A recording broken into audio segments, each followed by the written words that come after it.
Hello and welcome to Head to Head. I'm Oles Gerjuk. On today's program, we'll be talking about the achievements the Ukrainian delegation made during the World Economic Forum in Davos, Switzerland.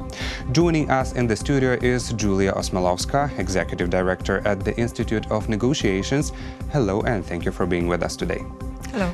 Ms. Osmolovska, how would you evaluate work of the Ukrainian delegation in Davos? I would say that it was a rather routine participation of Ukraine's delegation in the World Economic Forum, because we haven't seen a lot of bilateral meetings of our presidents with the other presidents. However, he had the opportunity to speak on the platform, talking on the future of Eastern Europe, together with the president of Lithuania and the president of Poland. So they covered briefly security issues, but they also had the opportunity to talk about economic and investment cooperation.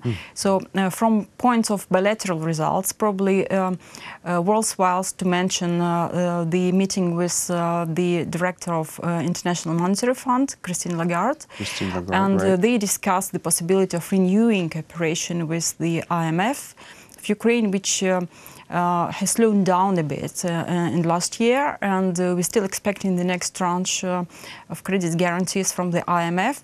But for this, Ukraine has to comply with its commitments. Well, to meet the requirements of the IMF, right? Yeah. Although they came to the conclusion that the IMF keeps supporting Ukraine in this financial aid. Yes, but a general political assessment, if we talk about practical achievements from that, so it's basically probably the talks about the necessity of appointing the official head of National Bank of Ukraine, and then they're actually coming into force of legislation on anti-corruption court. Yes, and the still ongoing land reform, some pension reform. So all these issues that are on agenda. Gas prices, if I'm not mistaken, yes, should be also changed. Yes. So basically, Petro Poroshenko stated that Ukraine fulfilled 80% of the IMF requirements for the next tranche, and he would expect Ukraine to get the next amount of money by April. In your opinion, isn't this figure of 80% a bit exaggerated?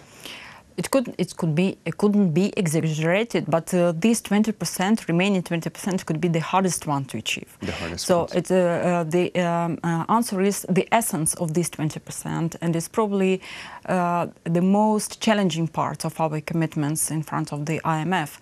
So, but before we will have this approval of IMF for next tranche, the visit of expert mission of IMF should happen to Ukraine, and then Ukraine has to fulfill its commitments on the memorandum. I mean about this anti-corruption court, and the new recommendation which emerged was about the appointing as soon as possible the head of National Bank of Ukraine. So all these things are still on the agenda, and it's up to Ukraine to keep the pace of this cooperation with IMF. Also, for the first time in years, the U.S. president was visiting the forum for the first time in 2 decades, if I'm correct. And Poroshenko was pretty sure he is going to have a discussion with Trump on the current situation in Ukraine, but didn't succeed to meet him. Why, in your opinion?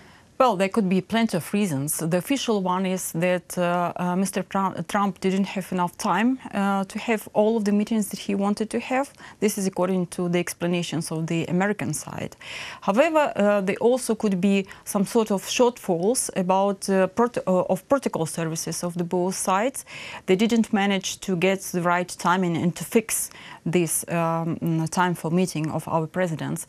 And then the third reason could be also that they still haven't got enough essence for talks, because some of the issues are already ongoing. I'm talking about the security cooperation and military cooperation. This is something which was covered during the talks with the Secretary of State, Mr. Tillerson. Yes. So there are plenty of reasons, but the very appearance of Mr. Trump on this conference, on this World Economic Forum, means that he really attaches a lot of attention towards the economic and investment agenda, and one of his priorities in his speech was calling for attraction of foreign investors to invest into America. Into America. What does this mean for well, basically for the other nations? What is he calling for? It would depend which conditions he would set up for foreign investors.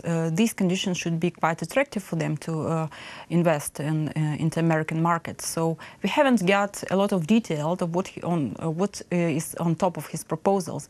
So it's very difficult to assess at the moment. But the very call means that he still follows his pre-election commitments that he made before the Americans. Yeah. Yes, basically, yes.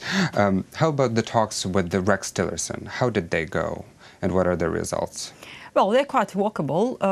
We know that there are plenty of issues which are under consideration at the moment, mainly on security side. But also, one of the outcomes of these talks was that the sides agreed to continue with the Joint Commission on Cooperation, which would cover a different range of issues, from security to economic and investments. And first meetings within such a framework should happen in spring this year. So let's wait and see what will be put on the agenda. And what about the economic achievements for Ukraine during this World Economic Forum? Well, I haven't seen a lot of economic achievements because basically these forums, they're mostly for making these public presentations on public sessions and then have these bilateral meetings. We haven't seen a lot of bilateral meetings being made by our president with some top investors or top foreign companies which would be considering Ukraine as an attractive market. We had this platform as Ukrainian House where we have the opportunity to present different industries and to seek for to attract some attention and interest from the potential investors. But the key sensitive point is how healthy is investment climate in Ukraine right now, and it is not to be true. What could we do to make it better? Well, first we have to strengthen our judicial system and to make all these decisions being made on economic and investment side more transparent on the level of government. Basically, that's the biggest issue that scares foreign companies from investing to Ukraine. And then we have also to consider the guarantees for foreign investors, both governmental and private, for them to be sure that this market is not volatile and Ukrainian government is up to its commitment to ensure that the climate is transparent and easy to work in. And stable. And then also we have to take into consideration the volatile situation in eastern Ukraine, which also is a part of insecurity. For foreign investors to take their decisions. Well, speaking about investing, there was a statement that the American coffee franchise Starbucks is looking to enter the Ukrainian market. How could it influence, I don't know, our business market here in Ukraine? Well, the tricky word is looking or having interest. Is looking to enter. Is looking to enter. So it doesn't mean that it is already ready to enter. So and this is the key difference. Because a lot of different companies are looking at these markets, at Ukrainian market, and try to assess. But they still risks. hesitate. They still hesitate. Yes. So I haven't heard a lot about their interest and their decision.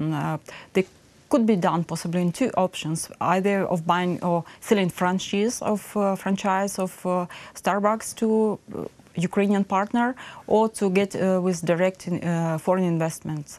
But I'm pretty sure that if they're considering different options, the first one would be much easiest for them and less risky.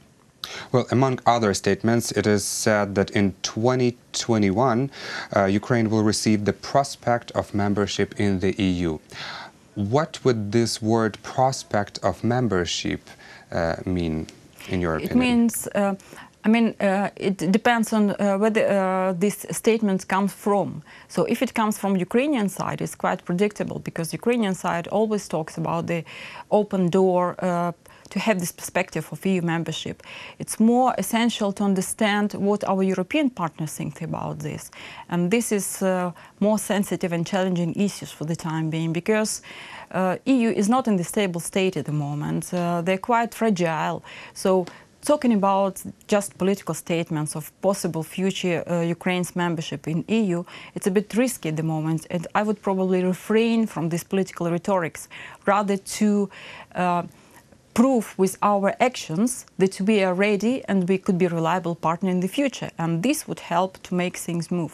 Well, and also there were a lot of discussions on technology. Basically, the biggest amount of discussions probably were about IT technology and development. And Ukrainian president stated that Ukraine this year would tap into 4G connection. Do you think it's possible?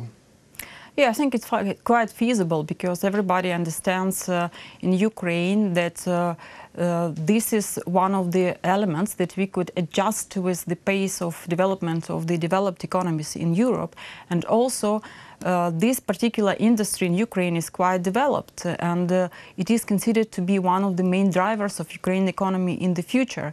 So, but with this step, we would only catch up with the other countries, but we have to go forward, and Ukraine can offer a lot of opportunities and sharing knowledge in cybersecurity, for instance. This is something which is quite sensitive for European countries in light of Russian interference, into their IT systems. So this is something that Ukraine could develop and could offer to their Western partners as a very, very big opportunity. Well, let's hope they're going to be interested in this. And thank you so much for this interesting conversation. Thank you very much as well. That was Julia Osmolovska, Executive Director at the Institute of Negotiations. Thank you so much for watching Head to Head. I'm Alice Gerjuk. Goodbye.